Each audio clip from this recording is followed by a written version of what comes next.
இன்னைக்கு நம்ம பிரதி சமையல்ல பார்க்க போற ரெசிபி இன்ஸ்டன்ட் ஆப்பம்.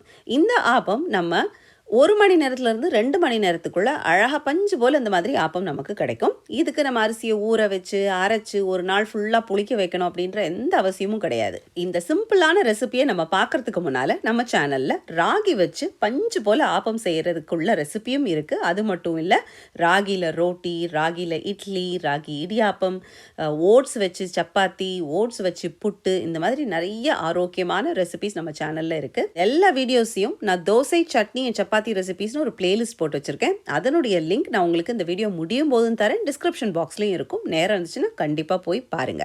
வாங்க இனி இந்த இன்ஸ்டன்ட் ஆப்பம் செய்யறதுக்கு என்னெல்லாம் வேணும் அப்படின்றத பார்க்கலாம்.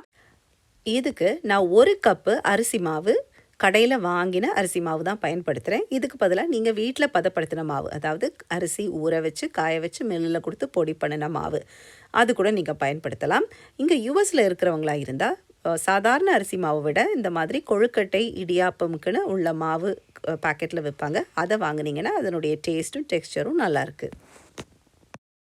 இப்போ இந்த 1 கப் அரிசி மாவு கூட நான் ஒரு 1/4 கப்பு வேக வச்ச சோறு எடுத்திருக்கேன். இதுக்கு பதிலாக நீங்கள் அவல் தண்ணியில் ஊற வச்ச 1/4 கப்பு அவல் கூட நீங்கள் சேர்த்துக்கலாம். இனி இது கூட ஒரு 1/4 கப்பு திருவி வச்ச தேங்காய், கூடவே 1 டேபிள் ஸ்பூன் சீனி, 1/4 டீஸ்பூன் உப்பு, இது எல்லாத்தையும் ஒன்றா மிக்ஸ் பண்ணிக்கோங்க.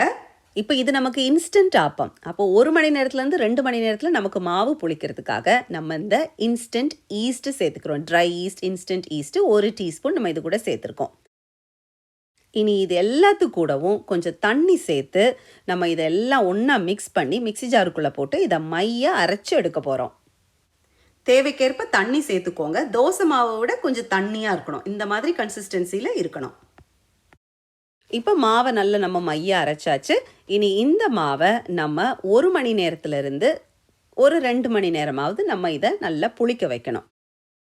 1 மணி நேரத்துலேயே இந்த மாவு நல்லா புளிச்சு நல்லா நுரைச்சி வரும். ஆனால் 2 மணி நேரமாவது நீங்கள் குறைஞ்சது வச்சிங்கன்னா தான் அந்த ஆப்பத்துக்கு இருக்கக்கூடிய அந்த ஒரு இளம் புளிப்பு சுவை இருக்கும் பாருங்கள், அது உங்களுக்கு கிடைக்கும். மற்றபடி 1 மணி நேரத்தில் நீங்கள் ஆப்பம் செய்தீங்கன்னா அந்த டெக்ஸ்சர் எல்லாம் அதே மாதிரி இருக்கும். ஆப்பம் மாதிரி நல்லா பஞ்சு போல் இருக்கும். ஆனால் அந்த புளிப்பு மட்டும் கொஞ்சம் மிஸ் ஆகும். அதனால் குறைஞ்சது 2 மணி நேரம் நம்ம புளிக்க வச்சோன்னா நல்ல ஒரு இளம் புளிப்பு சுவையோட ரொம்ப அருமையாக இருக்கும் இந்த ஆப்பம். சரி, இப்போ இந்த மாவு ரெடி. இனி இதை நான் ஆப்பச்சட்டியில் விட்டு நம்ம இனி ஆப்பமாக செய்ய வேண்டியதான். இனி இந்த மாவில் ஒரு 1/4 கரண்டி மாவு எடுத்து இந்த மாதிரி ஒரு நான்ஸ்டிக் ஆப்பச்சட்டியோ இல்லை ஒரு இரும்பு சட்டிலையோ இதை நீங்கள் சுற்றி விட்டு ஒரு மூடி போட்டு 1 நிமிஷத்துக்குள்ளேயே நமக்கு இந்த மாதிரி அருமையான ஆப்பம் நமக்கு கிடைக்கும். இப்போ நீங்கள் ஆப்பத்தை இந்த மாதிரி ரவுண்டாகவும் செய்யலாம், இல்லை இந்த மாதிரி பூ டிசைன் 4 பெட்டல் வச்சு இந்த மாதிரி பூ மாதிரியும் நீங்கள் ஆப்பம் செய்யலாம். 4 பெட்டலோ இல்லை 6 பெட்டலோ இந்த மாதிரி அழகான ஆப்பம் செய்து நீங்கள் உங்கள் பசங்களுக்கு கொடுக்கலாம். இப்போ இதே ஆப்ப ரெசிபியை நம்ம ஈஸ்ட் இல்லாமல் செய்து பார்க்கலாம். அதுக்கு இப்போ நம்ம அரைச்சி வச்ச அதே அரிசி மாவு 1/4 கப்பு சோறு, 1/4 கப்பு தேங்காய், சீனி, உப்பு, இது கூட ஈஸ்ட் சேர்க்காம இந்த மாவை நான் ஒரு 8லேருந்து ஒரு 10 மணி நேரம் வரைக்கும், அதாவது ஓவர் நைட் நான் இதை புளிக்க வச்சேன். அப்போ புளிக்க வச்சு பார்க்கும்போது அந்த புளிப்பு சுவை எல்லாம் கரெக்டாக இருந்துச்சு. அந்த மாவுலேயும் நிறைய பார்த்தீங்கன்னா நிறைய ஏர் பாக்கெட்ஸ் இருக்குது. இதில் எதுவுமே ஈஸ்ட் எதுவுமே கலக்கலை. தனியாக இன்னொரு நாள் நான் செஞ்சு பார்த்தது. அப்போ மாவு நல்லா புளிச்சு தான் வந்திருக்கு. இதில் இனி ஆப்பம் செய்கிறதுக்கு முன்னால் நம்ம ஈஸ்ட் சேர்க்கலை பார்த்தீங்களா, அதனால் ஆப்பம் செய்கிறதுக்கு முன்னால் இது கூட ஒரு 1/4 டீஸ்பூன் ஆப்ப சோடா மட்டும் தண்ணியில் கொஞ்சமாக கரைச்சி அதை இது கூட சேர்த்துக்கோங்க. சேர்த்துட்டு இதை நீங்கள் டைரெக்டாக ஆப்பச்சட்டியில் விட்டு நம்ம முதல் செஞ்சது போல் ஆப்பம் செய்ய வேண்டியதுதான். இது ஈஸ்ட்டு சேர்த்து செஞ்ச ஆப்பம். இதுக்கு டெக்ஸ்சர் ரொம்ப சாஃப்டாக ரொம்ப நல்ல ஃப்ளஃபியாக இருந்துச்சு.